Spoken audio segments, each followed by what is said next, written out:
Olá, passageiros da vida. O projeto PREC, Projeto Renovar, Educar e Crescer, tem como foco principal inspirar o crescimento pessoal através da partilha de histórias que promovem a mudança e educam para o bem. Essa missão, aliás, é comum a muitas correntes filosóficas e espirituais, e entre elas está o budismo, que oferece algumas reflexões úteis e uma estrutura de prática que ajuda a promover essa mudança e esse crescimento. É o caso, por exemplo, dos 5 preceitos budistas para leigos, que são a base do código ético budista. Ah, mas eu não sou budista. Não faz mal. Não precisam de ser. Os preceitos não funcionam como uma espécie de formulário de admissão ao clube e não funcionam, não têm impacto na vida só de budistas. O ismo, no budismo, aliás, é o menos importante. Desde que somos pequenos, a nossa vida é orientada por uma série de regras cujo objetivo é minimizar alguns riscos e ajudar-nos a navegar pela vida de uma forma mais suave. Por exemplo, uma das primeiras coisas que aprendemos quando somos pequenos é a atravessar a estrada numa passadeira depois de olhar para os dois lados.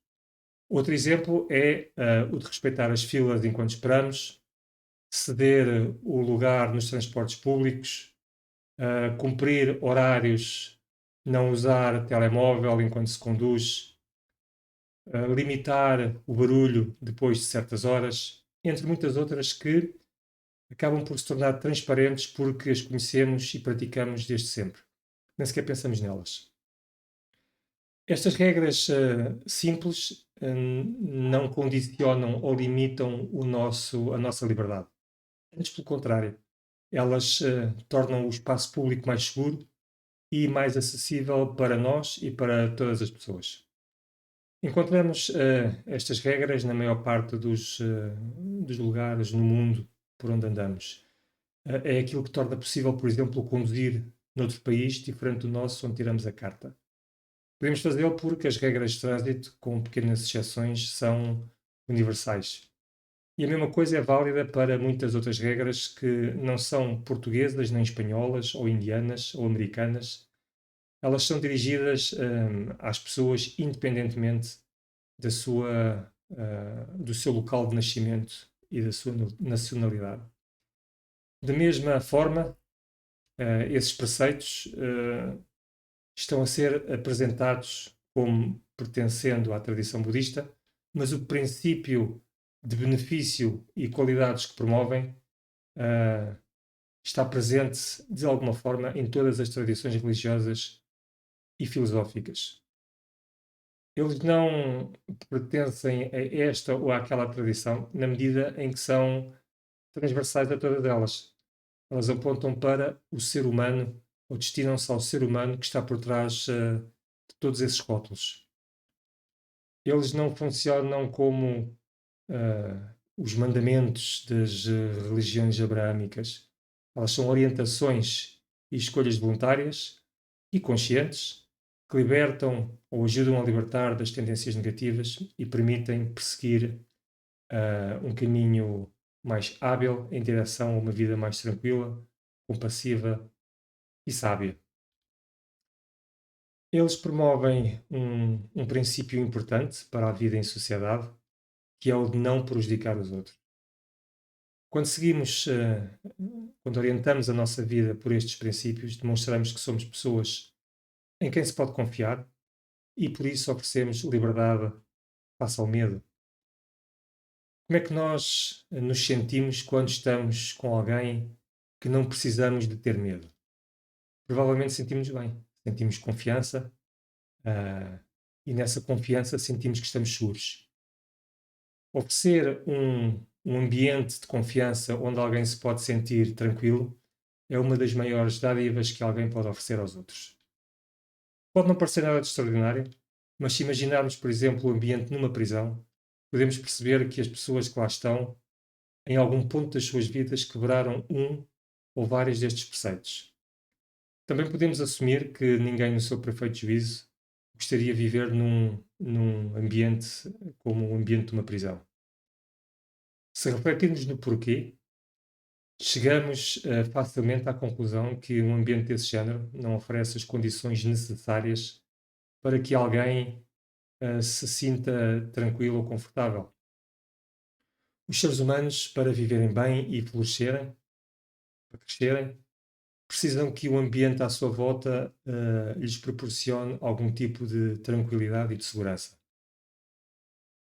Essa, aliás, é uma condição necessária para que se possam desenvolver outro tipo de condições que precisamos para viver bem. Sem segurança não existe tranquilidade. Não é por acaso que uma das companhias de seguros mais antigas e conhecidas em Portugal tenha optado por esse nome, Tranquilidade. A tranquilidade instala-se quando alguém se sente seguro e penso que por isso foi um nome muito bem escolhido. Portanto, os preceitos, enquanto conjunto de orientações, procuram encorajar um estilo de vida que seja precursor de um ser humano completo, digno dessa condição. Nós podemos pensar que todas as pessoas que nascem do óvulo da mãe e do esperma do pai, humanos, preenchem imediatamente os requisitos da espécie, da humanidade. A nível biológico, sim, são humanos. Mas o ser humano vai muito além da biologia. Como o próprio nome indica, com a palavra ser antes de humano, a nossa humanidade está numa certa forma de fazer as coisas. É um potencial que se atualiza a cada momento, alimentado por uma predisposição para agir de forma benevolente. O que torna um ser humano humano é a sua virtude. E qual é que é a virtude de um ser humano? A virtude é uma força que tem o poder de gerar um efeito, ou pelo menos o potencial para o fazer.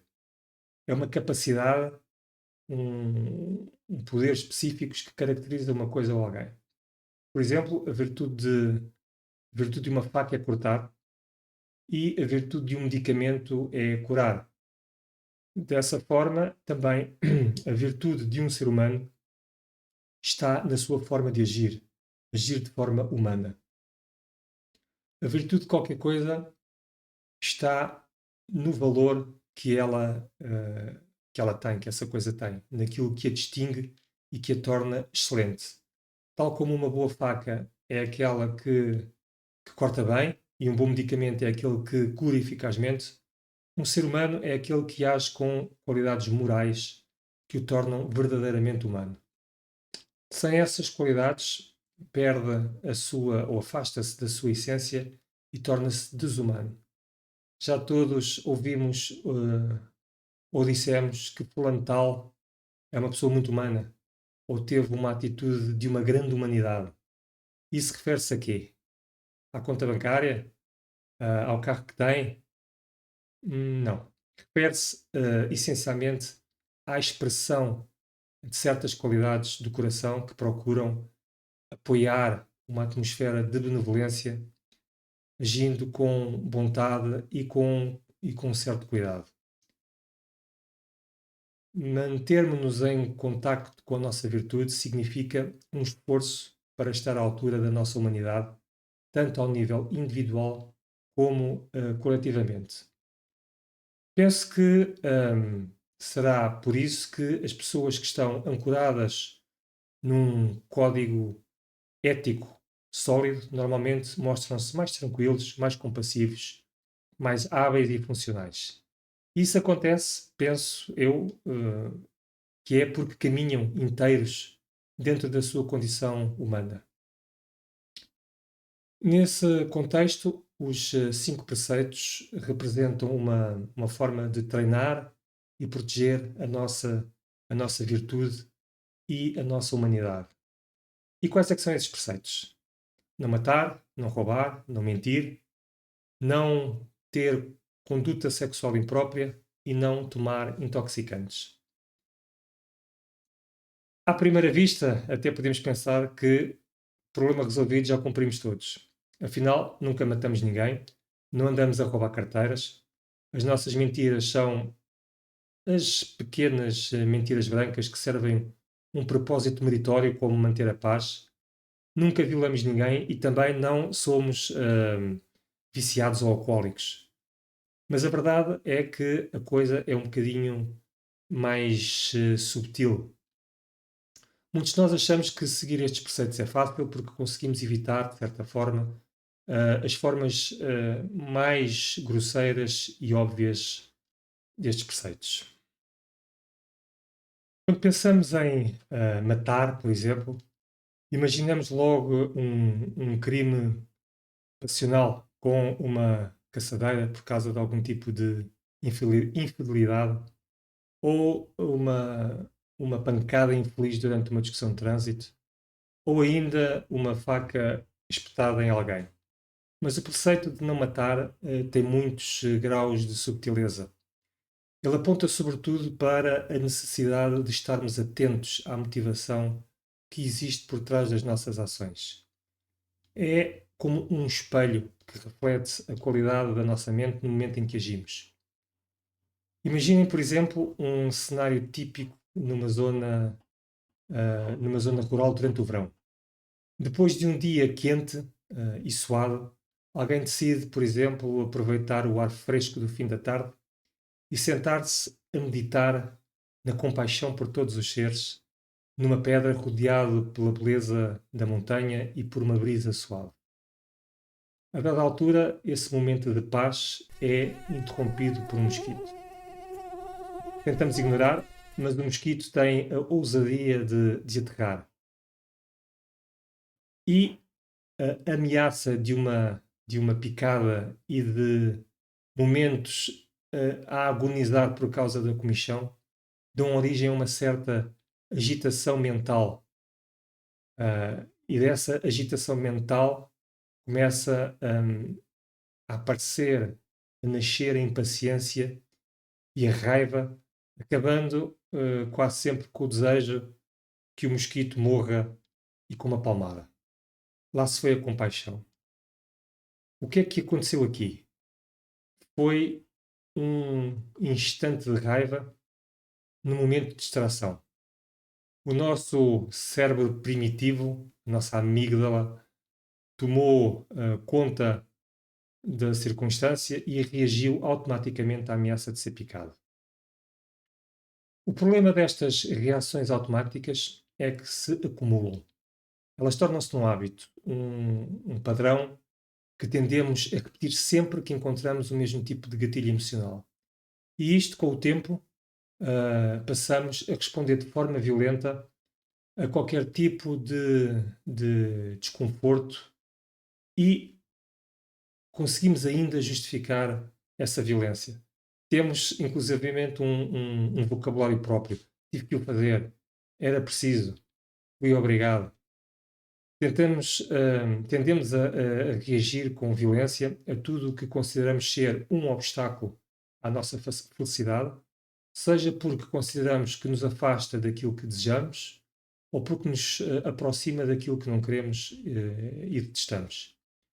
Desse contexto de distração, aquilo que os budistas chamam de ignorância, surge a aversão e todas as emoções negativas associadas, como, por exemplo, a raiva, que por sua vez alimenta diferentes formas de violência verbal, emocional e física.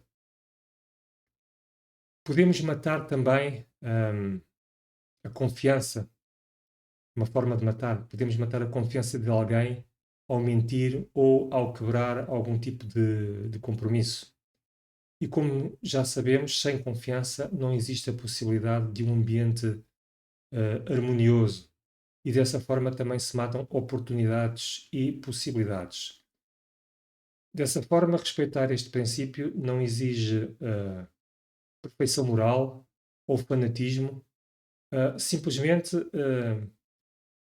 temos que considerar que, porque existimos nesta forma física e porque nos movemos no mundo, é inevitável que, por vezes, tenhamos um impacto negativo sobre outras formas de vida.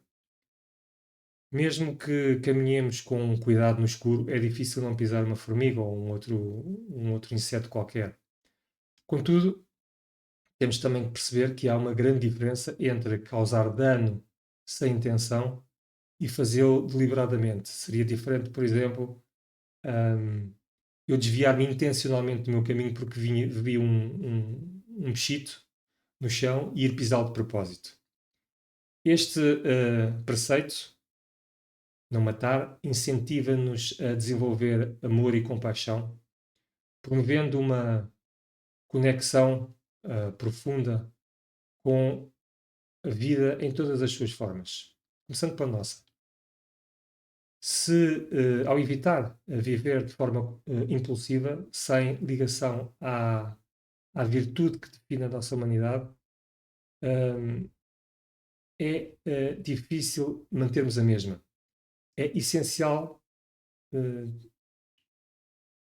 termos cuidado para não nos tornarmos como animais que agem apenas por instinto. O preceito de não roubar diz-nos que não devemos tomar para nós aquilo que não nos foi oferecido. Mais uma vez, quando pensamos em roubar, vem à cabeça as suas formas menos subtis. O furto de um chocolate no supermercado, ou de uma revista, ou de qualquer outro bem ao alcance da mão e da oportunidade. Mas também roubamos quando não corrigimos, por exemplo, um troco a nosso favor, ou quando chegamos atrasados a um encontro. Há pessoas que se habituam a chegar sempre atrasadas aos encontros e todos nós conhecemos alguém assim.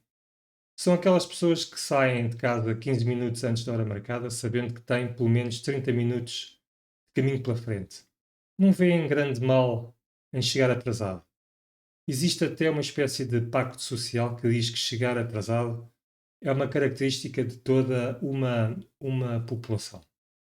Aparentemente, os povos do sul da Península Ibérica partilham dessa característica. Bom, eu sou português e faço questão de chegar a horas. Um encontro, seja uma reunião de trabalho ou uma ida ao café, representa sempre um compromisso, certo? Duas pessoas que combinam estar num local a uma certa hora ao mesmo tempo. Por outro lado, o tempo é o nosso bem mais precioso. Desde que nascemos até à hora da nossa morte, é um bem que está sempre a diminuir e que não podemos repor. Eu diria até que é a única coisa que possuímos realmente na vida. Quando chegamos atrasados a um compromisso, por exemplo, o que estamos a fazer na realidade é usar indevidamente o tempo da outra pessoa. Estamos, de certa forma, a tomá-lo para nós.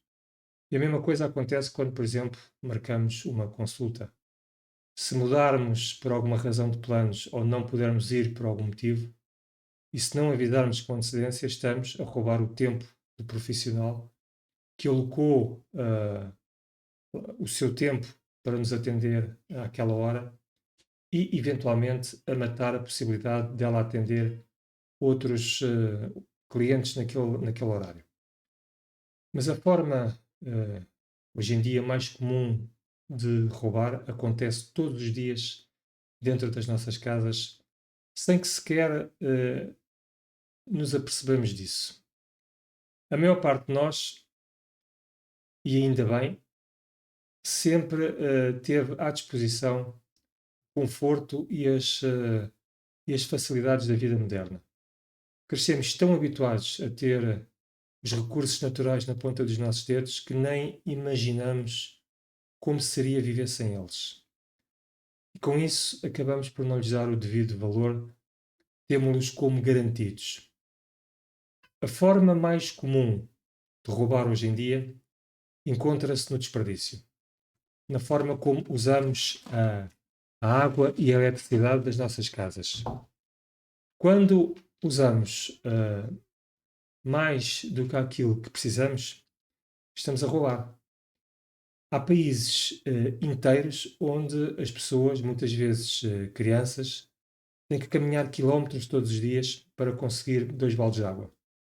E essas viagens, além de cansativas, são perigosas. e com riscos de roubos e até de violência sexual. Neste momento, ultrapassamos a fasquia dos 8 bilhões de seres humanos no planeta. Já não é eticamente aceitável viver despreocupado com a forma como usamos os recursos naturais, sem pelo menos pensar no impacto negativo que tem para os outros. E então o que é que podemos fazer? Podemos começar por usar a água e a eletricidade nas nossas casas de forma mais responsável. Coisas simples, como por exemplo apagar as luzes quando não estamos no quarto ou na sala, ou a televisão quando não está a ser usada. Coisas deste género fazem a diferença.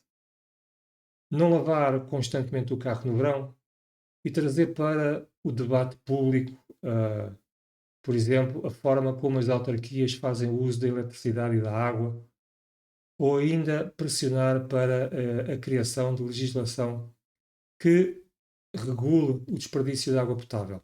Estou a pensar, por exemplo, no aproveitamento de águas da chuva para autocolismos ou o aproveitamento da água de lavar as mãos e a louça, mas sobretudo as mãos para o mesmo fim. Essas soluções são fáceis ou eram fáceis e já são uma realidade no sentido da possibilidade. Elas já existem. São pouco mais do que louça e canalização. Enquanto seres humanos, devemos ser responsáveis e puxar a nós a responsabilidade por aquela que é a nossa casa global e pelos seus recursos naturais, que são uma herança dos nossos filhos e netos e do futuro da humanidade e cada vez mais improvável. Isto para não falar, claro, da qualidade do mesmo futuro de todos os outros seres que partilham connosco o planeta e pelos quais, de certa forma, também somos responsáveis. O preceito de não mentir está enquadrado no contexto da fala correta no caminho budista. Ele encoraja uma forma mais cuidadosa e compassiva de falar e de ouvir. Nesse contexto, a mentira pode surgir a partir da verdade, se esta for dita com intenções egoístas ou maliciosas, como por exemplo mexericos, calúnia, conversa vã ou com maldade. Fala divisora, ou seja, aquilo que dizemos para dividir ou para trazer aliados à nossa causa, é outro exemplo.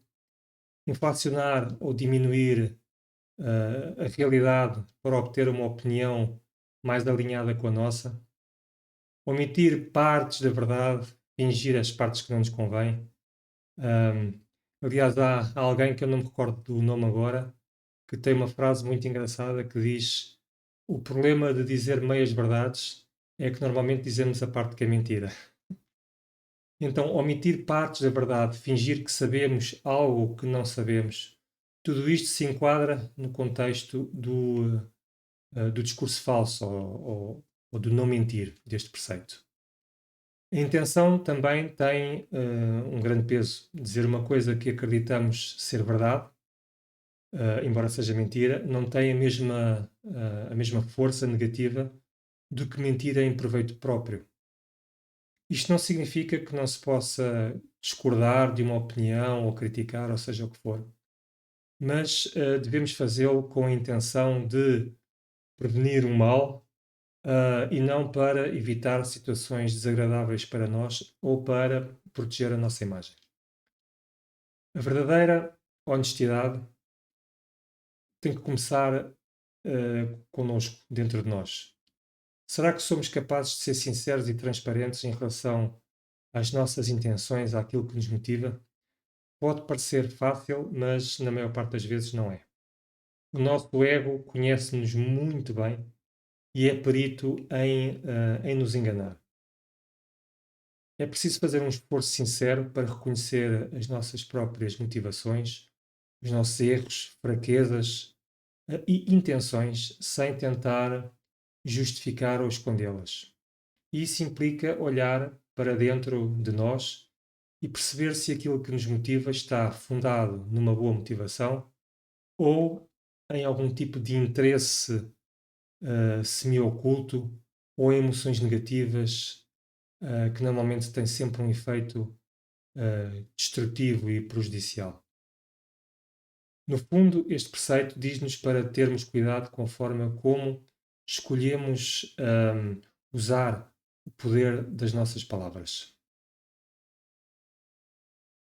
Antes de, antes de falar do próximo preceito, que diz que nos devemos abster de má conduta sexual, vamos relembrar um pouco o espírito que está por trás de todos eles. O objetivo dos 5 preceitos para leigos é a liberdade individual. E isso significa ser livre de quê? Das nossas obsessões, compulsões e tendências habituais, mas também, por outro lado, das inibições que nascem de algum tipo de condicionamento psicológico que tenhamos. Nessa liberdade é possível responder finalmente e de forma apropriada a qualquer situação. Ela pode manifestar-se como contenção, onde somos capazes de, de nos conter em relação a algum tipo de agressão, uma resposta numa discussão, por exemplo, onde somos também capazes de dizer não a alguma coisa, mas também não reagir de forma involuntária a qualquer tipo de gatilho emocional. Por outro lado, essa liberdade é também a possibilidade de dizer sim quando é preciso superar os nossos preconceitos pessoais ou inibições. O preceito de abster-se de má conduta sexual significa exatamente isso. A liberdade de usarmos as nossas relações pessoais como forma de partilha de valores e forma de demonstrarmos respeito pela integridade física e emocional, tanto a nossa como a dos outros. Este preceito já foi ou já teve no passado uma interpretação mais estreita, como era visto como uma proibição contra o rapto, a violação e o adultério, mas hoje em dia tem uma interpretação mais ampla. Ele inclui, por exemplo, o consentimento e o assédio, que se encontram muitas vezes nas assimetrias de poder e que criam oportunidades para abusos. Ele é dirigido a todo e qualquer comportamento de natureza não consentida, prejudicial ou que implique desonestidade, como por exemplo as relações fora de uma relação. Ele pede uma reflexão acerca da forma como escolhemos viver as nossas relações. O quinto preceito, não tomar intoxicantes, alerta-nos, antes de mais, para os perigos que ameaçam o nosso livre-arbítrio e a determinação quando a mente perde a sua lucidez.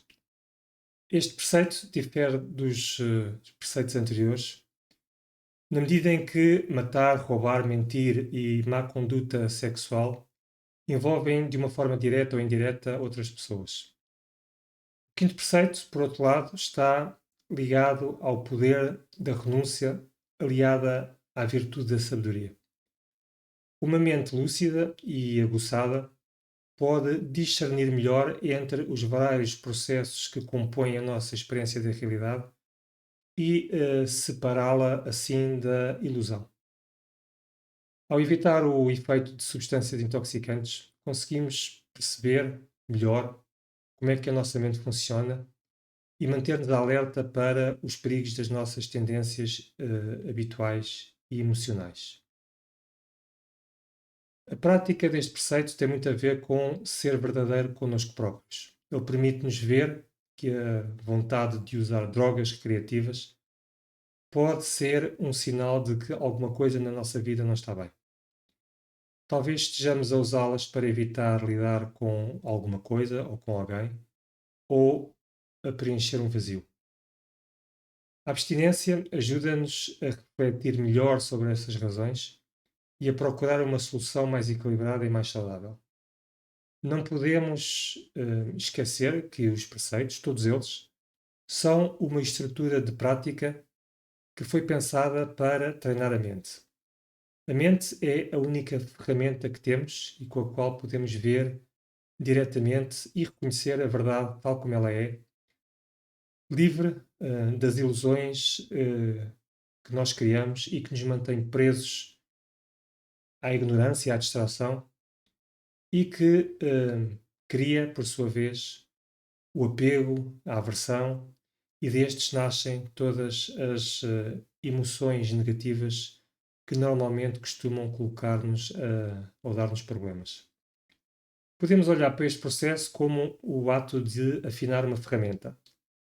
Tal como um lenhador precisa de afiar o seu machado para desempenhar bem o seu trabalho, também é muito importante manter a mente lúcida e focada para funcionar, interpretar e para ver corretamente. O uso de drogas recreativas tem exatamente o efeito contrário. Sem essa clareza, é como tentar cortar a madeira com um machado, com uma lâmina cega. Um dos motivos tradicionais no budismo que leva à abstenção do álcool e das drogas é que os efeitos destes aumenta a possibilidade de alguém violar os outros quatro preceitos. A tradução literal deste preceito é: eu comprometo-me a seguir o preceito de abster-me de álcool ou outras drogas que causem descuido. Aqui a palavra descuido refere-se ao efeito que a intoxicação tem sobre a mente, fazendo com que se perca a atenção e o cuidado e a capacidade de agir de forma consciente. E isto, claro, está ligado à perda de vigilância e à falta de atenção plena, que é um dos fatores necessários para a meditação, entre outras coisas. Eu não sei se é do domínio comum, provavelmente não é. Na Tailândia, muitos homens, em algum momento das suas vidas, tornam-se monges por um curto período, geralmente entre algumas semanas a 3 meses. Isto é algo muito comum e faz parte da cultura do país. Mas, ao contrário do que se possa pensar, não é apenas por motivos religiosos, não é uma questão religiosa. Tornar-se monge temporariamente é uma forma de acumular mérito espiritual, tanto para eles como para as suas famílias. É um gesto de gratidão e uma maneira de honrar os pais e cumprir com responsabilidades espirituais, desenvolver autodisciplina e distanciarem-se voluntariamente e temporariamente das preocupações e obrigações do dia a dia. Vestir os robos monásticos tem a ver com um ritual de passagem que tem um grande significado na cultura tailandesa, mesmo temporariamente. É muito conhecida a história de Tenzin, um monge conhecido pela sua ética impecável e por ser possuidor de uma grande beleza. Tenzin vivia num mosteiro no topo de uma montanha, onde dedicava praticamente todo o seu tempo à meditação e ao ensino dos 5 preceitos budistas.